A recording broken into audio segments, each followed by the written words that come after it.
Hello everyone, welcome, my name is Phoenix and this is the Consumer's Guide to Video Games. Hades 2, 2025, Supergiant Games. Hades 2 is a roguelike action game, taking place many years, eons even, after the first game. The player takes control of Melinui, daughter of Hades. Trained by the headmistress Hecate, Melinui is thrust into a war with the titan known as Kronos, who has kidnapped Hades and the rest of Melinui's family, and is attempting a coup of Mount Olympus. With a war waging on multiple fronts, Melinui must gather her strength and topple the mad titan once and for all. The sequel to what is potentially my game of the decade. Fuck this is a mouthful. Hades 2's full release, it was in early access for a long while before the full game was released, was something I was highly anticipating. Suffice it to say, Hades 2 has lived up to the hype and then some. An amazing sequel and a brilliant action game. Hades 2 does what every sequel should, and that is retaining what worked about the previous game while refining and expanding upon those ideas. Hades 2 plays like the first game, but there are subtle changes and expansions that make it a very different experience. Playing as a new character, Melinui's combat is centered around magic and spells. She's a witch. Introducing a mana meter to the proceedings, Melinui can enhance her attacks, performing special variations of them. Much like the first game, you can get special powers and upgrades from the gods of Olympus and other mythological figures, but some new faces have joined this cavalcade, and others have been relegated to different positions. Debuting are the likes of Apollo, Hestia, Hephaestus, Circe, Medea, Arachne, all of whom have very useful and interesting abilities that aid you in your quest. Hephaestus is probably my favorite as his abilities involve doing a fuck ton of damage all at once. Lady Selene, the moon goddess, gives you various super moves, some of which are more valuable than others, but all have their purpose. Healing and a giant laser beam were the ones I used the most.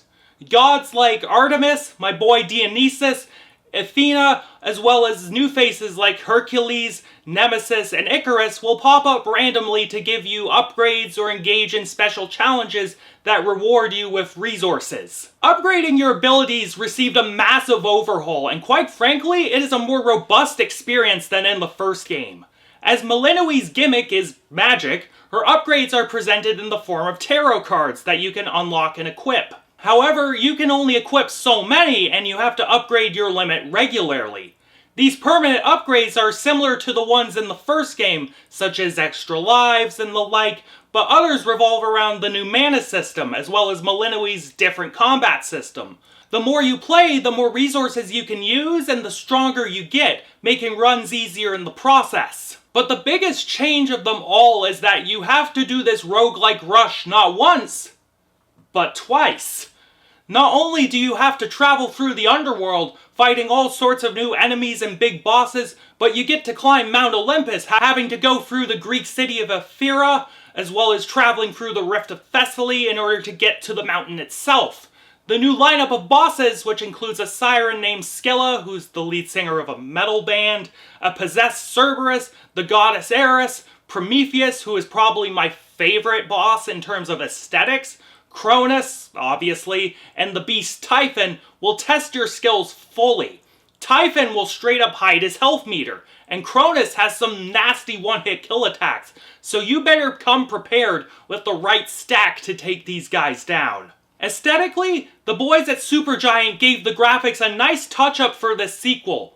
While it is pretty much the same art style as the first game, the engine they are using makes these character models and these environments sleeker. Along with that, the world they inhabit is imaginative and incredibly unique. The downpath features a sprawling ghost forest, an ocean kingdom full of plumbing and various little pathways for the flowing water, and a barren area of angry souls. When you manage to get to the realm of Hades, Kronos gave it a nice makeover in his image, so there's lots of hourglasses and gears permeating the area, all of which are gold. When you go up, my favorite path of that part is the city of Ephyra, which has a city square where you can choose what path to take for upgrades. mechanically fun, and a cool little bit of world building in terms of showing how the war is affecting the surface world. From there, you go on a violent boat ride across a raging sea, and then you finally get to Mount Olympus. At first a snowy, beautiful area, once you reach the summit it becomes black and colored in immense danger. The final boss fight with Typhon is set against this gale of red clouds and red lightning, and I love how bloody and beat up he gets to show your progress in the boss fight. The characters all have fun designs as well. Malinui is rocking a black and red eye, a green arm which shows her bones, all while rocking a short little orange dress. The gods and titans are probably the most fun in terms of design. Most of them are rocking armor and giant weapons to signal they are at war, except for, mighty Aphrodite, who is butt-ass naked. Whatever, at least she has a spear to protect herself with. Artemis looks the same as in the last game, but she's a special character that only randomly shows up, so that's fine. Dionysus is partying hard in a banana hammock, which is perfect for that character.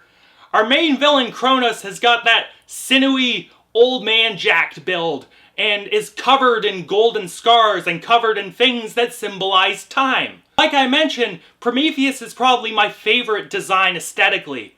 Essentially looking like an ancient Greek kickboxer, his giant wound on his stomach is taped up and he's rocking eyes of pure fire and taped up hands and feet. It's very interesting designs for these characters all around. The music is probably the best example in this game of evolving while keeping what worked.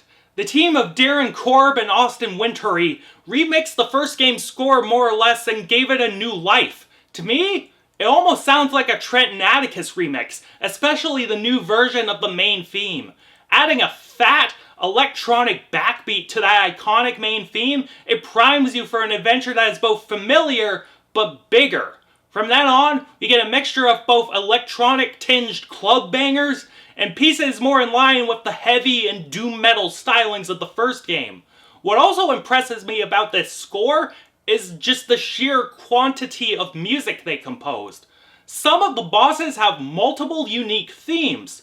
One of the themes for Scylla the Siren, when it is first introduced, is visually presented like a music video with corner credits and everything.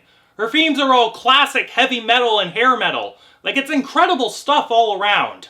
The only element of the game that can debatably be called a downgrade is the writing.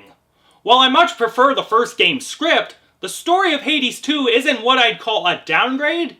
It's just different in how it's presented. This game is mostly a straightforward action story. It's about a girl training to save her family from an evil man looking to take over the world. While it isn't as thematically rich as the first game, the characters are so likable and interesting, and the stakes being so high and the story taking lots of interesting turns more than makes up for it. Even the introduction of elements like time travel don't bother me. That is how good this script is. With the majority of the voice cast returning from the first game, the game retains the same level of British sass. Our newcomers more than hold their own in this cast of great voice actors though.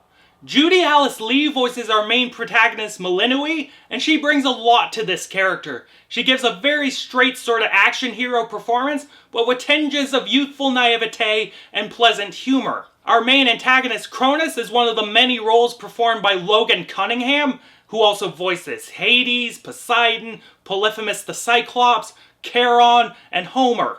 His Kronos voice is that of a smarmy intellectual shithead, full of arrogance and condescension.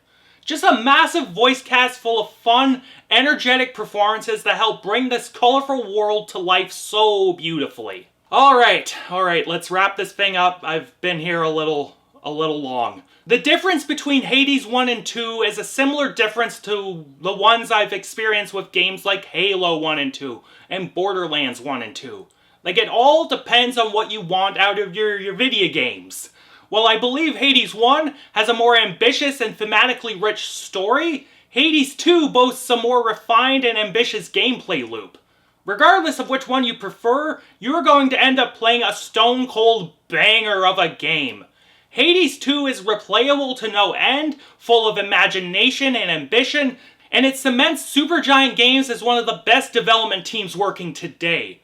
It is easily one of my favorite games of 2025, and one of the best sequels probably of all time. Play this game. And you know what it is. 10 out of 10. See you later, guys.